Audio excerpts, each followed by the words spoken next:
Saul उस विश्वासघात के कारण मर गया। कैसे मर गया? विश्वासघात के कारण। मतलब अपनी आयु को, पूरी आयु को जी नहीं पाया, आत्महत्या करके मरा, और इसके साथ में और जो लोग थे वो लोग भी मर गया।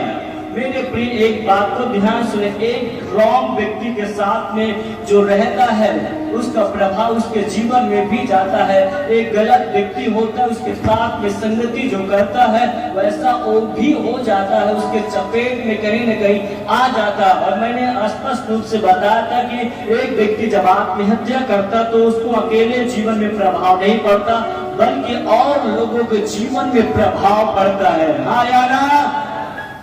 समझ पा रहे कि नहीं भाई? क्योंकि बड़ा स्पीड में बोल रहा हूँ। हाँ, सुन पा रहे कि नहीं? हाँ, सुन लीजिए, सुनने का प्रयास करें। हालेलुया, और इस मसीह की, और इस मसीह की। अब यहाँ पर देखो, उसके पुत्र, तीनों पुत्र मर गए। इस कारण से व्याकुल हुआ, और जिसके वजह से उसने भी क्या किया? आत्महत्या करके क्या हो गया? मर गया। मतलब वहां पे बड़ा नुकसान होता दिख रहा है। सब कुछ छोड़कर लोग भाग गए। अब देखा राजा साउल क्या है? मर गया। तब प्रजा भी क्या हो गई? भाग गई। मतलब लीडर मरा, और उसके साथ सारी प्रजा भाग गई। जिस काम के लिए वर्षों वर्ष मेहनत किया था, खून पसीना बहाया, तो उसी को छोड़कर क्या हो गए? उसी प्रकार मेरे प्रिय, आपके पास एक अच्छा जब लीडर होता है तभी आप एक लंबे समय तक चल पाओगे। आमीन, हालेलुया, और इस मसीह की, और इस मसीह की। अब यहाँ पर क्या हुआ मालूम हो?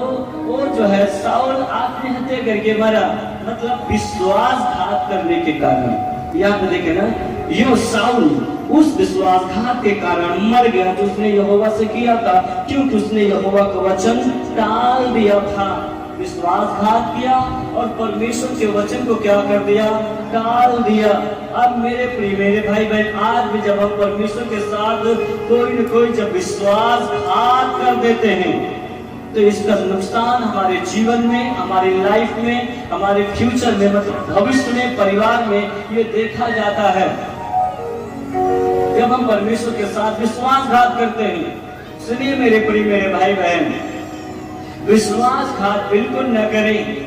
प्रभु कहता है, मेरे पुत्र मेरी बातें सुनकर ग्रहण कर, तब तू अधिक वर्ष तक क्या रहेगा? जीवित रहेगा। और इसने क्या किया? विश्वासघात किया, वचन को टाल दिया, वचन को नहीं माना, जिसके वजह से क्या है? आत्महत्या किया, जिसके और लोगों के जीवन में प्रभाव पड़ा, और लोग भी समस्या में आ गया, छोड़कर सब भाग गए, नुकसान को देखा गया। मेरे प्रिय, मेरे भाई बहन, यदि आप विश्वासघात करते हो तो आपके जीवन में वो आनंद, वो शांति, वो खुशी आप कभी भी प्राप्त नहीं कर पाते हो, कभी भी प्राप्त नहीं कर पाओगे। जब हम परमेश्वर के साथ विश्वासघात करते हैं तो हम अपनी लंबी आयु को भी नहीं जी पाएंगे, हम अधिक वर्ष तक जीवित नहीं रह पाएंगे। मेरे प्रिय, कहीं न कहीं हम बीमारी का शिकार हो जाएंगे, कहीं न कहीं कुछ न कुछ बातों का हम शिकार होकर हम ऐसे मोड़ पर पहुंच जाएंगे जहां पर हमें आत्महत्या ही करना पड़ेगा फिर। और मैंने बताया कि आत्महत्या करना ये एक बहुत बड़ा एक पाप है, एक ये गुनाह है। वचन टाल दिया, और एक भूत सिद्धि करने वाली एक महिला थी, उसके पास जाकर ये क्या किया? सम्मति ली, मतलब सलाह लिया, सलाह लेने लगा, क्योंकि इसको एक दुष्ट आत्मा सताने लगी थी। एक दुष्ट आत्मा इसको सताने लगी थी। जब यहोवा के वचन को टाल दिया था, विश्वासघात किया, परमेश्वर ने एक दुष्ट आत्मा को भेजा, उसको सताने लगे। और फिर दाऊद को भी बुलाता था, और दाऊद जब वो बीड़ा को बजाता था, कुछ समय के लिए दुष्ट आत्मा हट जाते थे। लेकिन इसमें उस समय भी पश्चाताप नहीं कर पा रहा, कोई शोक नहीं किया, और ये गलत डिसीजन लिया। परमेश्वर से सलाह लेने के बजाय एक तांत्रिक, एक महिला के पास ये क्या है, जाकर सलाह लेने लगा, उसकी मदद लेने लगा। आज भी ऐसा जब हम करते, कहीं न कहीं मेरे प्रिय, हम विश्वासघात करते हैं उस ईश्वर के साथ में, और इसका कहीं न कहीं गलत प्रभाव, बुरा प्रभाव हमारे जीवन में दिखाई देना फिर चालू हो जाता है। और ये गलत सलाह लिया, गलत डिसीजन लिया, और इसके बाद क्या हुआ, इसका राज जो था, इसका सत्ता जो था, इसके हाथ से परमेश्वर लेकर ईसाई के पुत्र दाऊद के हाथ में दे दिया था। मेरे प्रिय मेरे भाई बहन, यदि आप परमेश्वर के साथ, उस ईश्वर के साथ आप विश्वासघात आप करते हो, उसके दिशा निर्देश पे आप नहीं चलते हैं, तो कहीं न कहीं आप टुकड़ों का भिखारी हो जाओगे। आप अपने गलत कामों से बाज नहीं आओगे तो आपको जीवन में कभी शांति नसीब नहीं होगी, खुशी नसीब नहीं होगी, आशीष कभी नसीब नहीं होगी।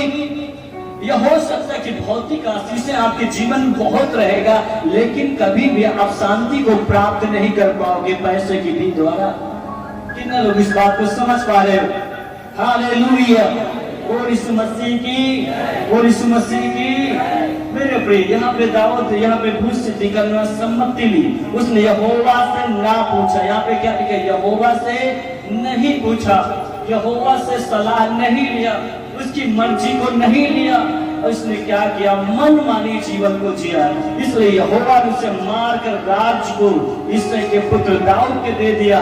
मेरे प्रिय, आपको परमेश्वर देना चाहता है, वो आपको बहुत कुछ देना चाहता है, यदि आप विश्वास योग्य रहा, आप उसके वचन में बने रहे, आप उसके वचन में आप खड़े रहे, परमेश्वर आपको क्या से क्या नहीं दे सकता जो आप सोच भी नहीं सकते हो। ये बिन्यामीन गोत्र से तो छोटा गोत्र से था, इसको परमेश्वर उठाकर राजा बनाया। अगर आप परमेश्वर के वचन में बने हो, आप उसके वचन में खड़े हो, आपको छोटे स्तर से उठाकर चोटी में बैठा देगा। आमीन। बस इतना करना कि यदि आपको जब परमेश्वर बढ़ा रहा है किसी भी क्षेत्र में, तो आप परमेश्वर के वचन को भूल नहीं जाना, पिता की बातों को ग्रहण करना, तभी हम एक लंबे समय तक हम अपने उस दर्शन को पूरा अपने जीवन में होते हुए देख पाएंगे। आमीन। इसके जीवन में बहुत सारा दर्शन रहा होगा साउल के जीवन में, लेकिन विश्वासघात के कारण ये अपने दर्शन को भी पूरा नहीं कर पाया। और ये मालूम है क्या है, अब ये जवानी में ही मैं समझता हूँ कि इसने आत्महत्या करके मर गया। इसको और लंबे समय तक जीना था, इसको और आयु था, समय था जीने के लिए, लेकिन अपना अच्छा खासा जीवन को गंवा दिया। कारण क्या था? विश्वास था। उस पिता की बातों को एक्सेप्ट नहीं किया, जिसके कारण इसके वजह से और लोगों का जीवन बर्बाद हो गया और लोग भी आत्महत्या करके मर गया।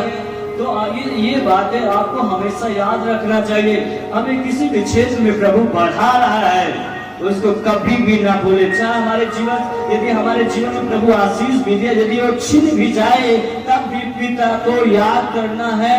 यदि सब कुछ यदि छिन भी जाता है, यदि उसकी बातों को हम मानते रहेंगे, फिर से प्रभु सब कुछ नया करेंगे, यीशु मसीह के नाम में।